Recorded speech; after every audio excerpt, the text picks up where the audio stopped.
Corona virus এক প্ৰত্যাহ্বান আৰম্ভণি বৰ্তমান বিশ্বজুৰি চলি থকা কৰোনা ভাইৰাছৰ দ্বাৰা সংক্ৰমিত হোৱা কৰোনা ভাইৰাছ ৰোগ 2019ৰ ঘটনা।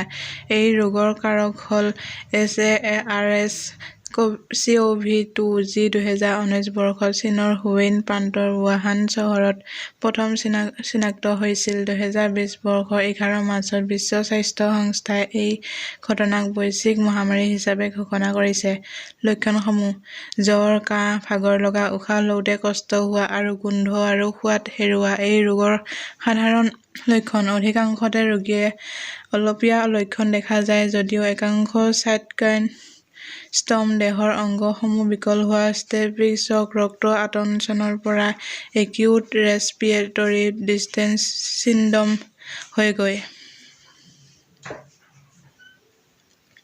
ভাইৰাছৰ আক্ৰমণৰ পৰা লক্ষণ ওলাবলৈ সাধাৰণতে 5 দিন লাগে, কিন্তু 2 পৰা 14 দিন পৰ্যন্ত হ'ব পাৰে।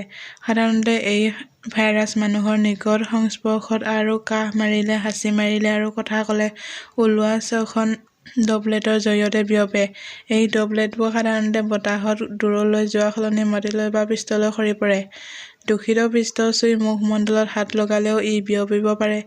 ৰোগৰ লক্ষণ ওলোৱা 3 দিনৰ ভিতৰত ই আটাইতকৈ বেছি সংক্ৰামক, কিন্তু লক্ষণ ওলোৱাৰ আগতেই আৰু লক্ষণ নথকা লোকৰ পৰা ৰোগ সোঁচৰা সম্ভৱ। নাসিকা গ্ৰসনিৰ পৰা কপাহেৰে লোৱা নমুনা পৰীক্ষা কৰি এই ৰোগ নিৰ্ণয় কৰা হয়। লক্ষণ আৰু বিপদাশংকাৰ ওপৰত ভিত্তি কৰি সন্দেহ হ'লে বুকুৰ চিটি স্কেনো সহায় হয়, কিন্তু নিয়মীয়া পৰীক্ষাৰ বাবে নিৰ্দেশনাৱলীয়ে চিটি স্কেন অনুমোদন নকৰে। প্ৰতিকাৰ ব্যৱস্থা ঘনাই হাত ধোৱা, আন লোকৰ পৰা আঁতৰি থকা, বিশেষকৈ লক্ষণ থকাসকলৰ পৰা কোৱাৰেণ্টাইন, বিশেষকৈ লক্ষণ থকাসকলে কাহ ঢাকি ৰখা আৰু নোধোৱা হাত মুখমণ্ডলৰ পৰা আঁতৰাই ৰখা এই ৰোগ প্ৰতিৰোধৰ অনুমোদিত বিধি। স্বাস্থ্য বিষয়াসকলে ৰাজহুৱা স্থানত সাধাৰণ লোকে মাস্ক বা মুখবন্ধ ব্যৱস্থাকৰণ অনুমোদন জনাইছে আৰু কিছুমান ঠাইত N95ৰ দৰে মেডিকেল মাস্ক স্বাস্থ্যকৰ্মী আৰু ৰোগী পৰিচৰ্যা কৰা লোকসকলেহে পৰিধান কৰিব লাগে বুলি জনোৱা হৈছে।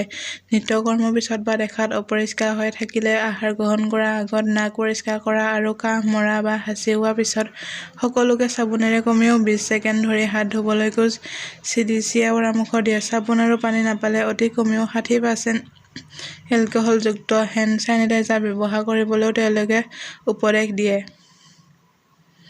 যিসমূহ ঠাইত বাণিজ্যিক হেণ্ড ছেনিটাইজাৰ সহজে পোৱা নাযায়, তেনে ঠাইত স্থানীয় উপাদানৰ কাৰণে বিশ্ব স্বাস্থ্য সংস্থাই 2টা যৌগ সূত্ৰ বা ফৰ্মুলেশ্যন প্ৰদান কৰিছে। এই ফৰ্মুলেশ্যন কেইটাত ইথানল বা আইচ'প্ৰপানলৰ পৰা বীজাণু ধ্বংসকাৰী প্ৰক্ৰিয়াটো আৰম্ভ হয়।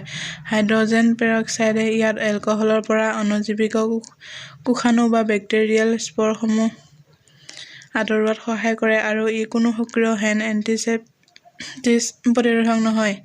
গ্লাইচৰেল আৰ্দ্ৰতা বজাই ৰাখিবলৈ ফৰ্মুলেশ্যনত ব্যৱহাৰ কৰা হয়। সামৰণি বিশ্ব স্বাস্থ্য সংস্থাৰ মতে, COVID-19ৰ কোনো নিৰ্দিষ্ট প্ৰতিষেধক বা এন্টিভাইৰেল ঔষধ নাই। লক্ষণগত চিকিৎসা সামৰ্থ্য শুশ্ৰূষা, ৰোগীক আঁতৰাই ৰখা আৰু পৰীক্ষামূলক ঔষধেই ইয়াৰ বৰ্তমান চিকিৎসা। বিশ্ব স্বাস্থ্য সংস্থাই 2020 চনৰ 30 জানুৱাৰীত কৰোনা ভাইৰাছ মহামাৰীক আন্তঃৰাষ্ট্ৰীয় আশংকাত ৰাজহুৱা স্বাস্থ্যৰ জৰুৰীকালীন ব্যৱস্থা বুলি ঘোষণা কৰে আৰু একে বছৰে 11 মাৰ্চত বৈশ্বিক মহামাৰী বুলি ঘোষণা কৰে। 4টা অঞ্চলৰ অন্তৰ্ভুক্ত বহু দেশত ৰোগবিধ স্থানীয় সংক্ৰমণ প্ৰমাণ পোৱা গৈছে।